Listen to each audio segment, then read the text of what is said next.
আসসালামু আলাইকুম। শীতকাল মানে আমাদের দেশে খেজুর গুড়ের এক মহোৎসব। আর সেটা যদি হয় খাঁটি অথেন্টিক খেজুরের গুড়, তাহলে তার কোনো কথাই নেই। তো আমরা প্রতি বছর না, এবছর আমরা তৈরি করতেছি। দেখুন, এটাকে বলা হয়, কেউ বলে বীজ গুড়, কেউ সন্দেশ গুড় বলে, আবার কেউ চকলেট গুড় বলে।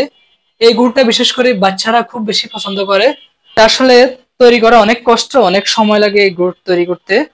মানে অনেক সময় লাগে চুলাতে জাল দিতে অনেক সময় লাগে। তারপরে চুলায় মানে ওই যে ইয়েতে, যে তাওয়ালটা আছে, তাওয়ালে রেখে অনেক সময় ধরে ঘষতে হয়। তারপরে এই গুড়টা তৈরি হয়।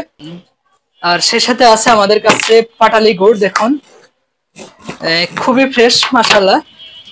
শতভাগ খাঁটি খেজুরের গুড় থেকে তৈরি করা হয় আমাদের এই পাটালি গুড়। আর আমাদের কাছে আছে সবার পছন্দের জোলা গুড়, যেটা খুবই পাতলা। এই জোলা গুড়টা সবভাবে খাওয়া যায়, রুটির সাথে, মোড়ের সাথে, বা এটা দিয়ে পায়েস তৈরি হয়। আমরা এরকম একটা স্পেশাল বক্সে দিচ্ছি। আর সেই সাথে আমাদের কাছে তো আছে সারা বছর কাঠের গানিভাঙ্গা কোল্ড প্রেস সরিষার তেল, ন্যাচারাল মধু এবং মিষ্টি কড়া ঝালের ঘি।